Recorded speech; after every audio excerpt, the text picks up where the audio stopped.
भारत में सबको समान धार्मिक अधिकार है, समान आर्थिक अधिकार है, समान रोजगार का अधिकार है, सबको पढ़ने का समान अधिकार है, नौकरी ढूंढने का इक्वल राइट है, अपना धंधा व्यापार करने का इक्वल राइट है, समान धार्मिक आधार है, समान कल्चर का राइट है।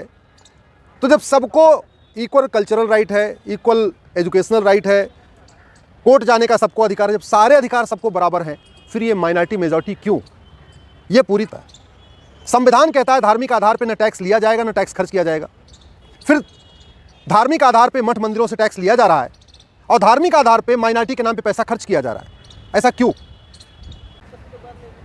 सुप्रीम कोर्ट में आज माइनॉरिटी मैटर के ऊपर सुनवाई हुई है।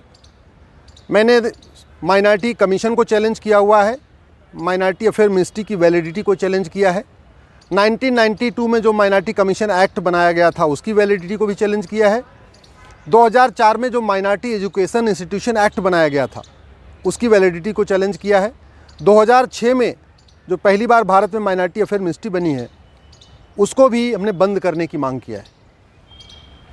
मैंने सुप्रीम कोर्ट में यही दलील दिया है कि जब माइनॉरिटी कहीं डिफाइन ही नहीं है, माइनॉरिटी की कोई डिफिनीशन नहीं है, माइनॉरिटी को आइडेंटिफाई करने की कोई गाइडलाइन नहीं बनाई गई, फिर माइनॉरिटी के नाम पे हज़ारों करोड़ रुपए कैसे खर्च किया जा सकता है? संविधान कहता है धार्मिक आधार पे न टैक्स लिया जाएगा न टैक्स खर्च किया जाएगा। फिर धार्मिक आधार पे मठ मंदिरों से टैक्स लिया जा रहा है और धार्मिक आधार पे माइनॉरिटी के नाम पे पैसा खर्च किया जा रहा है। ऐसा क्यों? सुप्रीम कोर्ट ने केंद्र के अलावा सारे राज्यों से भी जवाब मांगा था, सारे राज्यों का जवाब आ चुका है, लेकिन अभी अरुणाचल प्रदेश, राजस्थान, आंध्र, तेलंगाना और कश्मीर और लद्दाख का जवाब नहीं आया। लक्षद्वीप का 6 राज्यों का अभी तक जवाब नहीं आया है। 6 राज्यों ने अपना स्टैंड क्लियर नहीं किया कि वो माइनॉरिटी कमीशन के खिलाफ हैं या माइनॉरिटी कमीशन के समर्थक हैं, वो माइनॉरिटी अफेयर मिनिस्ट्री के खिलाफ हैं या माइनॉरिटी अफेयर मिनिस्ट्री के समर्थक हैं। मैंने सुप्रीम कोर्ट में यही कहा है कि ये जो 1992 का माइनॉरिटी कमीशन एक्ट है ये हमारे कॉन्स्टिट्यूशन के बेसिक स्ट्रक्चर के खिलाफ है, एक कॉन्स्टिट्यूशन के इथोस के खिलाफ है, कॉन्स्टिट्यूशनल फिलॉसफी के खिलाफ है। जब भारत एक सेकुलर देश है फिर यहाँ माइनॉरिटी मेजॉरिटी क्यों?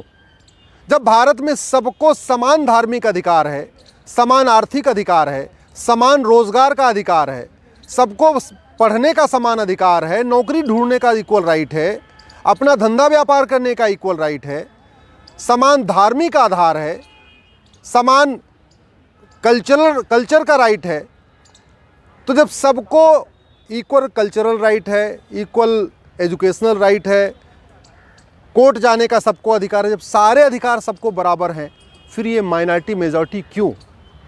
ये पूरी तरीके से कॉन्स्टिट्यूशन के खिलाफ है, इसलिए इस पर फाइनल हियरिंग किया जाए। माननीय सुप्रीम कोर्ट ने ये कहा है कि अभी ये जो 6 राज्यों का जवाब नहीं आया है, आंध्रा, तेलंगाना, इसके अलावा आपका राजस्थान, अरुणाचल प्रदेश, कश्मीर और लक्षद्वीप, इन 6 राज्यों का जवाब आने दीजिए। हम इस पर सुनवाई करेंगे जुलाई में, इस पर फाइनल हियरिंग करेंगे जुलाई में। 2002 में सुप्रीम कोर्ट की 11 जजों की बेंच कह चुकी है कि राष्ट्रीय स्तर पर कोई माइनॉरिटी नहीं होगा, अगर माइनॉरिटी को आइडेंटिफाई करना है तो स्टेट लेवल पर आइडेंटिफाई करना पड़ेगा। 2005 में सुप्रीम कोर्ट की 3 जजों की बेंच, उसको बाल पाटिल केस कहते हैं, बाल पाटिल केस में सुप्रीम कोर्ट कह चुका है कि जितना जल्दी हो सके इस माइनॉरिटी मेजॉरिटी के कॉन्सेप्ट को ख़त्म करिए, धार्मिक आधार पे जो योजनाएं हैं इनको बंद करिए, धार्मिक आधार पे जो नीतियां बन रही हैं इसको बंद करिए। ये मजहबी नीतियां, मजहबी सिस्टम, मजहबी आधार पे जो भी सिस्टम आपकी पॉलिसीज़ बन रही हैं ये देश के दूसरे विभाजन की फाउंडेशन खड़ी कर रही हैं। और यही फैक्ट भी हुआ है। 1947 में जो भारत का विभाजन हुआ था मजहब के आधार पे हुआ था। कौन कहे मजहब के आधार पे सारी चीज़ों को बंद करने को? सरकारें मजहब के आधार पे पॉलिसी बनाने में कंपटीशन कर रही हैं। एक राज्य सरकार मजहबी आधार पे 10 योजना बनाती है तो दूसरी राज्य सरकार मजहबी योजना आधार पे 15 योजनाएं बनाती है। इस समय मजहब के आधार पे टोटल केंद्र और राज्य को मिला दीजिए तो 300 योजनाएं चल रही हैं मजहब के आधार पे। आप ज़रा सोचिए, जहां संविधान कहता है भारत एक सेकुलर देश है, संविधान कहता है धार्मिक आधार पे, मजहब के आधार पे कोई भेदभाव नहीं होगा, संविधान कहता है मजहब के आधार पे न टैक्स लेना है न टैक्स खर्च करना है, सरकारें टोटल 300 योजनाएं चला रही हैं मजहब के आधार पे। अगर आप केंद्र की योजनाओं को और देश की सारी योजनाओं को, राज्यों की योजनाओं को जोड़ लीजिए जो अल्पसंख्यक के नाम पे चल रही हैं, चाहे वो अल्पसंख्यक आयोग के द्वारा चलाई जा रही हैं या अल्पसंख्यक कल्याण मंत्रालय के द्वारा चलाई जा रही हैं, तो टोटल ऐसी 300 योजनाएं हुए हैं। और पैसा किसका है? किसी पॉलिटिकल पार्टी का पैसा है क्या? नहीं। किसी नेता का पैसा है क्या? नहीं। पैसा है टैक्स पेयर का, आप ही का पैसा है। आपको सेकुलरिज्म सिखाया जा रहा है और आप ही के पैसे से मजहबी योजनाएं बन रही हैं। मैं आप लोगों से निवेदन करता हूं, कुछ समय के लिए पॉलिटिकल पार्टियों से ऊपर उठिए। जब चुनाव आए तब आप सपाई कांग्रेसी, भाजपाई या जो भी बनना है बनिए। चुनाव के वक्त ये तय करिए किसको वोट देना है, किसको नहीं देना। लेकिन बाकी साल के 350 दिन प्लीज़ भारतीय बनिए, भारतीय बन के सोचिए। ये जो मज़हब के आधार पे योजनाएं हैं ना, ये हमारे दूसरे विभाजन का कारण बनेगी। अगर ये माइनॉरिटी मेजॉरिटी कॉन्सेप्ट ख़त्म नहीं किया, माइनॉरिटी अफेयर मिनिस्ट्री को ख़त्म नहीं किया, माइनॉरिटी का पूरा कॉन्सेप्ट ख़त्म नहीं किया, इस देश में अगर समान शिक्षा समान नागरिक संहिता लागू नहीं किया, तो याद रखिए फिर विभाजन होगा और 2047 में होगा। पहला विभाजन 1947 में हुआ था, दूसरा विभाजन 2047 में होगा। अगर आप चाहते हैं फिर से खून खराबा ना हो, फिर कोई भारत फिर से ना बंटवारा हो, तो प्लीज़ दल गुलामी छोड़िए, पॉलिटिकल पार्टियों से ऊपर उठिए, सांसदों विधायकों से सवाल करना शुरू करिए और सबसे कहिए कि ये टैक्स का पैसा हमारा है, तुम मज़हब के आधार पर इसको क्यों बांट रहे हो। अपने अपने सांसदों विधायकों से पूछिए कि पैसा हमारा और आज तुम्हारा, पैसा हमारा और नाम तुम कमा रहे हो योजनाएं लगा लगा के माइनॉरिटी के नाम पे। ये कब तक चलेगा?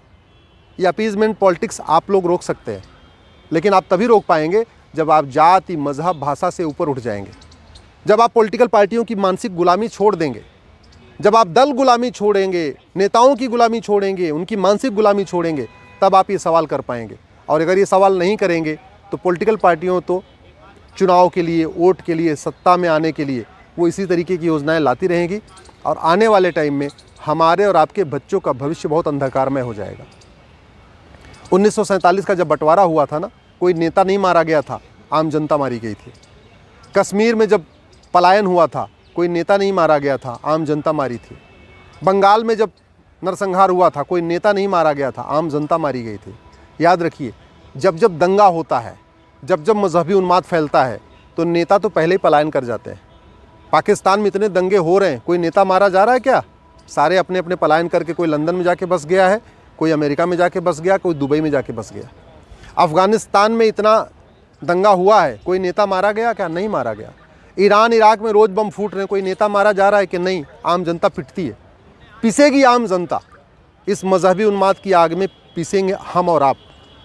अपने अगर बच्चों की भविष्य की चिंता है, 25 साल बाद आपको लगता है कि नहीं हमारा जैसे आज हम हैं ऐसे 25 साल के बाद भी रहें, तो प्लीज़ मज़हब से ऊपर उठिए, जाति से ऊपर उठिए, भाषा से ऊपर उठिए और अपने अपने सांसदों विधायकों से कहिए कि जब भारत सेकुलर देश है तो ये माइनॉरिटी मेजॉरिटी क्यों? गरीबी का एक पैमाना बना है, गरीबी के आधार पे आप सबको फ़ायदा दीजिए। जो योजना बनानी है वो जाति के आधार पे या भाषा के आधार पे या मज़हब के आधार पे क्यों? गरीबी को डिफ़ाइन कर दीजिए। गरीबी पहले से डिफ़ाइन है, तो जो भारत में गरीब है, वो चाहे वो किसी भी मज़हब का हो, किसी धर्म का हो, किसी जाति का हो, सबको लाभ दीजिए, लेकिन मज़हब के आधार पे नहीं। अगर आप मेरी बात से सहमत हो, इस वीडियो को अधिक से अधिक शेयर करिएगा, क्योंकि अंत में पिसती है जनता, पिटेगी जनता, घर जलेगा आम जनता का, दंगे में मारी जाएगी आम जनता। हाँ, ये सवाल हमारे और आपके बच्चों का है।